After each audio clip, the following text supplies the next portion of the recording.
राजधानी पटना के जगजीवन राम संसदीय अध्ययन एवं शोध संस्थान के सभागार में धनकली देवी का चौथी पुण्यतिथि से श्रद्धांजलि एवं सर्वधर्म प्रार्थना सभा का आयोजन किया गया। एमए न्यूज के लिए नीरज कुमार की विशेष रिपोर्ट। कि जो हम लोगों ने आरक्षण बढ़ाया था उसको शेड्यूल 9 में हम लोगों ने जो भारत सरकार को भेजा था करने के लिए, तो मना कर दिया, लोग कर नहीं रहे। तो किसी भी कीमत पे हम लोग जो है इसको आरक्षण को जो हम लोगों ने 65% बढ़ाया, इसको शेड्यूल 9 में कराना है और जाति जनगणना हम लोगों ने करा। तो भाजपा तो आरक्षण विरोधी है और ये तो चाहते ही नहीं है कि कास्ट सेंसस जो हो पूरे देश में हो। हम लोगों ने अपने सरकार में 17 महीने में ये कराया, लेकिन लाभ मिलना चाहिए लोगों को। तो साफ तौर पर दिखाता है ये लोग आरक्षण विरोधी लोग हैं।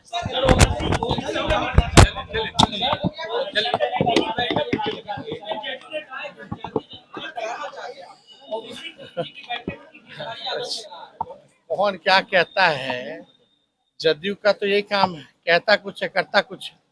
जितने बिल आ रहे हैं सब तो समर्थन कर रहा है वो भारत सरकार का, यहाँ आकर के माफी मांगता है, बोलता है कि नहीं ऐसा नहीं। खैर ये बात अलग है। तो आरक्षण को शेड्यूल 9 में क्यों नहीं डाला जा रहा है? कौन डलवाएगा? आज तो भारत सरकार में भी तो जनता दल यूनाइटेड है ना भाई, सरकार में मजबूत पार्टी है वहाँ भारत सरकार में, तो क्यों नहीं करवा रहे लोग? हम लोग खुद रहे। आज जो है चौथी पुण्यतिथि है, श्रद्धांजलि सभा का आयोजन किया गया है, क्या कुछ कहें? आपके चैनल के माध्यम से आपको बहुत बहुत साधुवाद, धन्यवाद। आदरणीय श्रद्धेया धनकली देवी की चौथी पुण्यतिथि है। कहते हैं कि एक सफल व्यक्ति के पीछे एक महिला का हाथ होता है, तो ये निश्चित रूप से सार्थक है कि कोई भी व्यक्ति, कोई भी समाज हो, अगर वो सफल है या असफल भी है तो उसके पीछे एक महिला का हाथ होता है। हमारे जीवन में, पूरे समाज के जीवन काल में दो महिलाओं की अहम भूमिका होती है, एक उनकी माँ की और उनकी पत्नी की। तो जिस समाज की महिलाएं जितना उन्नत होती हैं, उस समाज की उन्नति उस महिलाओं से आंकी जाती है। आदरणीय सुरेश पासवान जी पूर्व मंत्री सफल व्यक्ति अगर हैं, वो सबको दिखता है, तो उनके पीछे उनकी महिलाओं का हाथ है।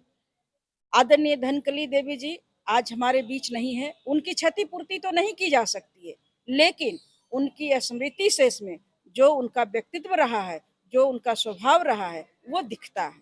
क्योंकि आज जिस तरह से इस सभागार में उनका चौथी पुण्यतिथि की श्रद्धांजलि सभा आयोजित की गई है, जिस हिसाब से सुबह से लेकर के अभी 6 बजे तक सब उपस्थित रहे हैं और एक एक व्यक्ति का वक्तव्य आया है, तो निश्चित रूप से वो आदरणीय, सम्माननीय और बहुत ही प्रेरणादायक महिला रही हैं, जिसकी की पुण्यतिथि इतने भव्य तरीके से मनाई जाती है। जबकि कहते हैं कि हम लोग की जो समाज की महिलाएं जो थी, दादी नानी चाहे जो भी है, पढ़ी लिखी नहीं थी। विद्वान होना अक्षर ज्ञान से नहीं होता है, विद्वान होता है होना गुणों से होता है। तो निश्चित रूप से हमारी आदरणीय धनकली देवी जो रही हैं, धनकली तो उनके नाम में, अब वो पैदा हुई थी उस समय उनका नामकरण करने वाले उनके माँ बाप, उनके पेरेंट्स क्या सोच करके उनका नाम रखे थे धनकली देवी। वो बहुत ही अपने व्यक्तित्व की धनकली थी, धनों का अथाह सागर था उनके पास, जिसकी वजह से कि आज लोग जीते जी भी याद नहीं किया जाता है, लेकिन चौथी पुण्यतिथि भी इतने भव्य तरीके से मनाई जा रही है। तो निश्चित रूप से वो धनकली देवी वो अपने भाग्य को लेके पैदा हुई थी और उनके माँ बाप जो संस्कार दिए और उन्होंने जो अपने बच्चे को संस्कार दिया है, उनके 3 लड़के 2 लड़कियां हैं, बहू हैं, बेटे हैं, दामाद हैं, सभी में जो उनका संस्कार दिखता है, एक परिवार जोड़ने की बात है, वो आदरणीय धनकली देवी को भुलाए नहीं भूला जा सकता है। मैं अंजू बौद्ध, राष्ट्रीय बौद्ध महासभा की राष्ट्रीय महिला अध्यक्ष हूँ और अखिल भारतीय दुसाध कल्याण परिषद की मैं महिला विंग की राष्ट्रीय अध्यक्ष हूँ।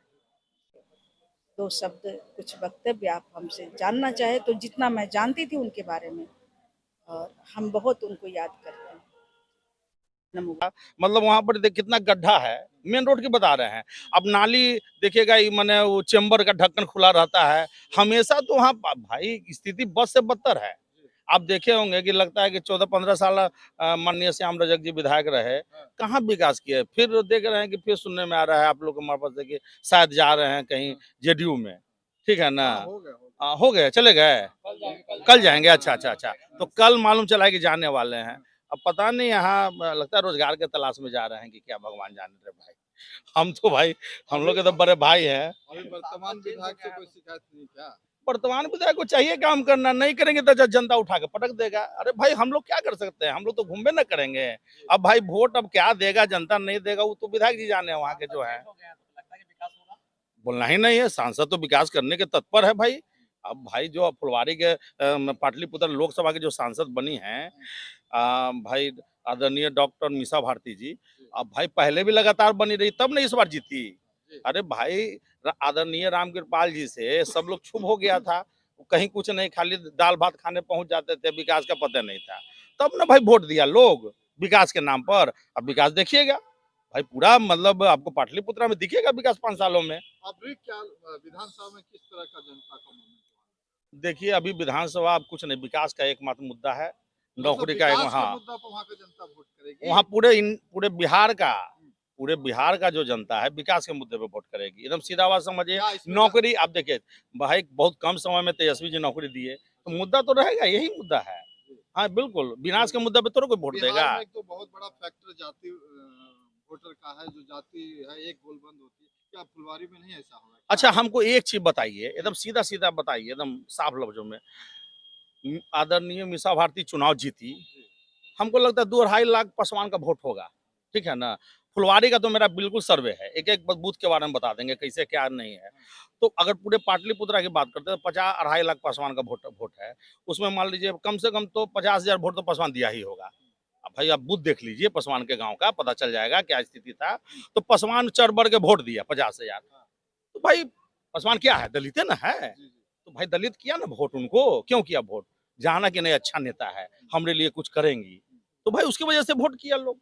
तो भाई अब तो भाई दलितों का मूड चेंज हो गया है। अच्छा, ये आप जान लीजिए, मोदी जी का जो ये पहले ये पार हो जाएंगे वो पार हो जाएंगे, देख लिए ना कितना पार हो गए। अच्छा। तो अब बिहार में देख लीजिएगा, नीतीश कुमार जी आदरणीय हाँ, और आदरणीय मोदी जी हाँ। के जितने भी लोग हैं सब फेंका जाएंगे अच्छा, एकदम एकदम। किनका आने वाला है? विधानसभा प्रत्याशी अब तो आदरणीय लालू प्रसाद जी जाने, लेकिन हमारे विधानसभा चुनाव युवा को लेकर युवा भाजपा देखिए। कह रही है कि हम हाँ, इस बार 200 पार करेंगे। वो सब तो होने नहीं जा रहा है भाई। आप बार बार कर रहे हैं कि जब मोदी जी बोले 400 पार, तो वो कितने पे आ गए, अभी 200 पार, ऐसा होता है।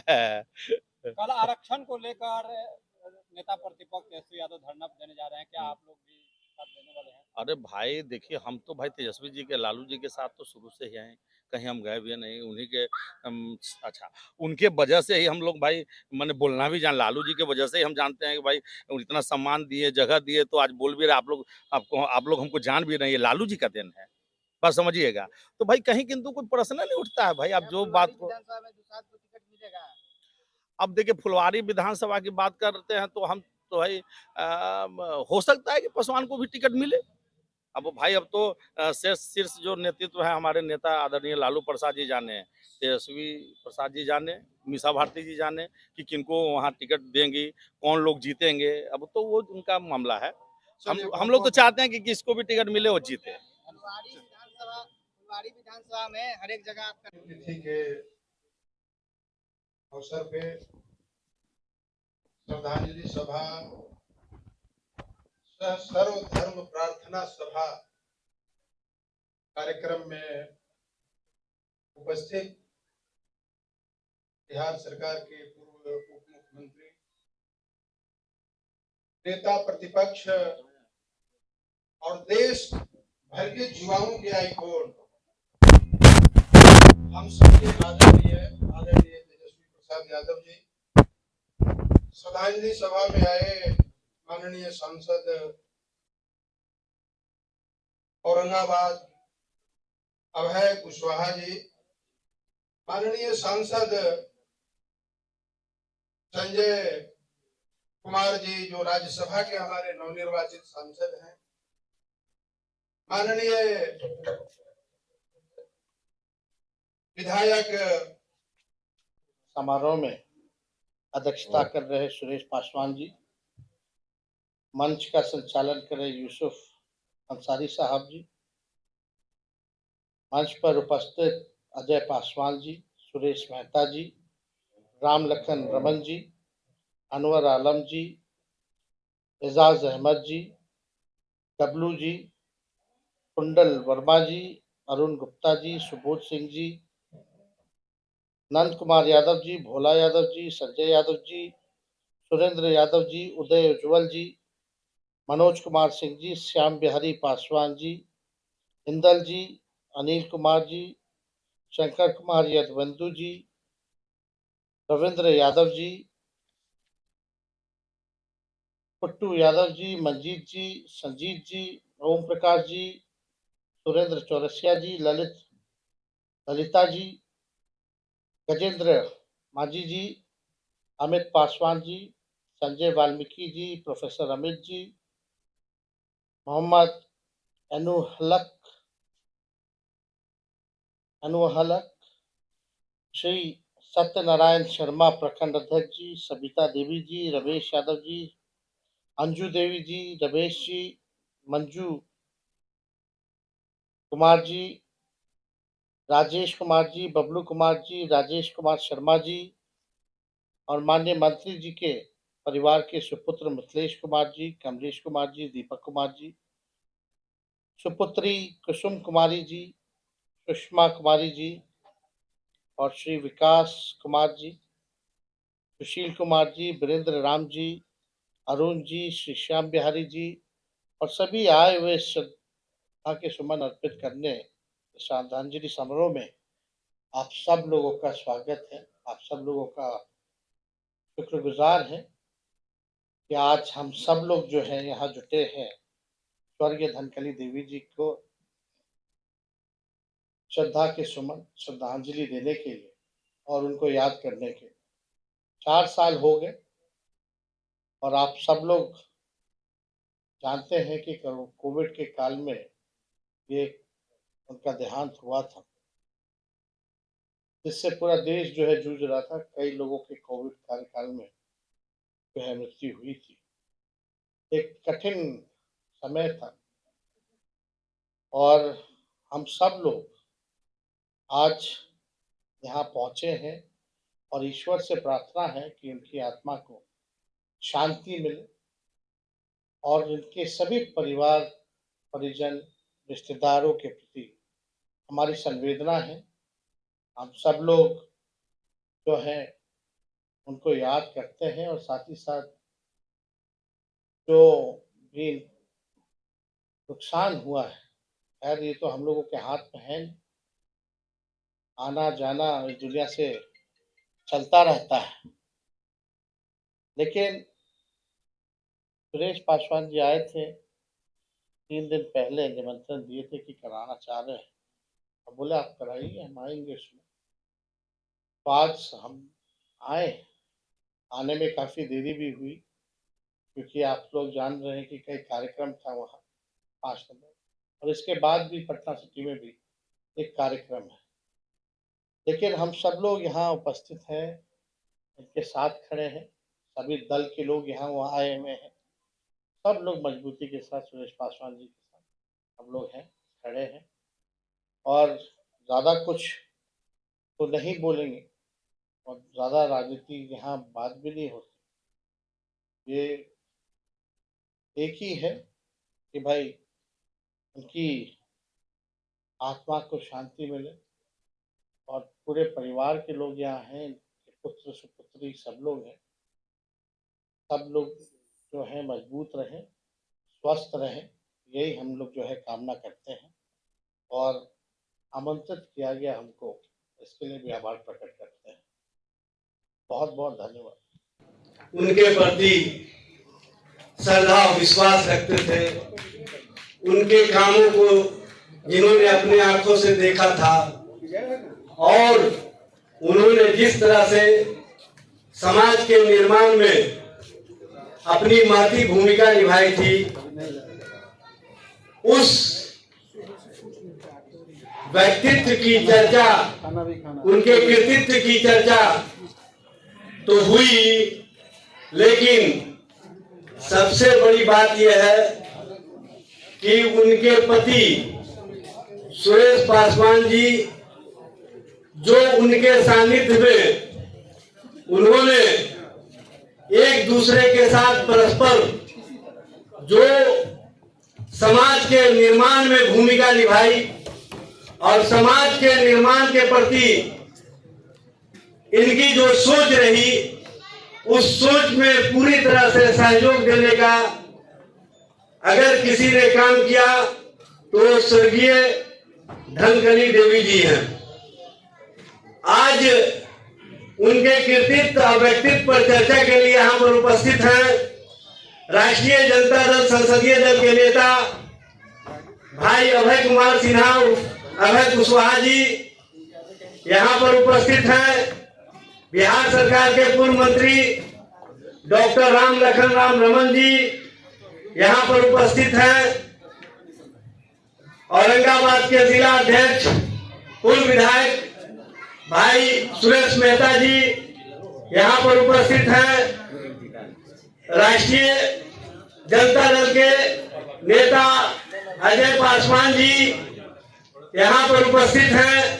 राष्ट्रीय जनता दल अल्पसंख्यक प्रकोष्ठ के प्रदेश अध्यक्ष भाई नवाज आलम उर्फ डॉक्टर अनवर आलम साहब और इस कार्यक्रम के रूहो रवा जो कार्यक्रम को औरंगाबाद से पटना तक लाने का काम किए और पटना में जो आज सर्वधर्म प्रार्थना सभा के माध्यम से न सिर्फ अपनी सोच को बल्कि समाज के अंदर जो आजकल विकृतियां आ गई हैं कि लोग सिर्फ स्वयं से ही पहचाने जाने के लिए ललायित रहते हैं, सुरेश पासवान जी ने अपनी धर्म पत्नी धनकली देवी जी के मरणोपरांत उनके सानिध्य में रह करके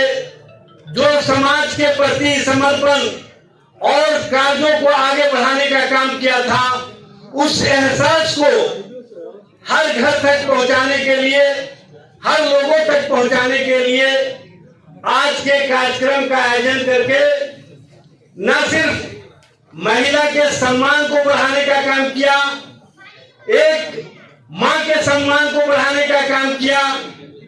आज जो बैनर लगा हुआ है उसमें इन्होंने अपने पुत्र और पुत्रियों को निवेदक के रूप में रखा है, इस बात का एहसास कराने के लिए कि उस पुत्र को इस बात का एहसास नहीं हो कि इस दुनिया में हमारी मां नहीं है, बल्कि पिता ने वो फर्ज निभाया कि मां भी और पिता भी दोनों कर्तव्य वो निभा करके समाज को एक दिशा देने का काम कर रहे हैं। समाज में न सिर्फ महिला सम्मान, महिला सशक्तिकरण को बढ़ावा देने का काम किया है, बल्कि जो समाज के अंदर विकृतियां आ गई है उसको समाज के सामने ला करके बताने का काम किया है कि अगर आप अपनी जिंदगी में अपनी शरीके हयात अपनी धर्म पत्नी के साथ बेहतर रिश्ते से जिंदगी गुजारते हो तो उनके जाने के बाद भी उस रिश्ते को समाज के बीच में, आम आवाम के बीच में, हर घर तक, चूंकि सामाजिक नेता कार्यकर्ता का मतलब होता है कि समाज को दर्शन देना, समाज को रास्ता दिखाना, और आज सुरेश पासवान जी ने पटना में कार्यक्रम का आयोजन करके जो उनके साथ जो उन्होंने समाज के लिए काम किया था उसके प्रति जो साथियों ने अपने मुखारबिन से अपनी बातों को रखा, उससे इस बात का स्पष्ट प्रमाण मिलता है कि महिला अगर समाज के प्रति बेहतर सोच रखती है तो वो नेपथ्य में रह करके भी समाज के निर्माण में भूमिका निभा सकती है। जैसे धनकली देवी जी ने समाज में अपनी भूमिका निभाई, तो आज एक एक लोग जो सुरेश पासवान जी से थोड़ा भी संबंध रखते हैं, उन्होंने उसकी चर्चा, उसका वर्णन करके समाज को एक दिशा देने का काम किया है। और आज उनके लिए सबसे बड़ी श्रद्धांजलि यही होगी कि हम लोग अपने माँ, बहन, बेटी, धर्मपत्नी या जो भी हमारे बीच काम करने वाली सामाजिक राजनीतिक कार्यकर्ता हैं, उनके सम्मान को बढ़ाने में आज इस बात का संकल्प लेकर के जाएं कि जो महिलाएं समाज के लिए काम करती हैं, उनको हर स्तर पर सम्मान देने का काम करेंगे, तभी सच्ची श्रद्धांजलि होगी। इन्हीं बातों के साथ मैं पुनः धनकली देवी जी को श्रद्धा सुमन अर्पित करता हूं और सुरेश जी के इस साहसिक कदम की तारीफ करता हूं कि उन्होंने जिंदगी में तो अपने शरीक हयात के साथ उनके सम्मान के भाव को रखा ही, उनके जाने के बाद भी उनके सम्मान को जो बढ़ाने का काम किया है, ये समाज के लिए एक मिसाल के रूप में सबके सामने रहेगा। इन्हीं बातों के साथ मैं अपनी बात समाप्त करता हूँ। इनकलाब जिंदाबाद, सभी साथी पाइंदाबाद।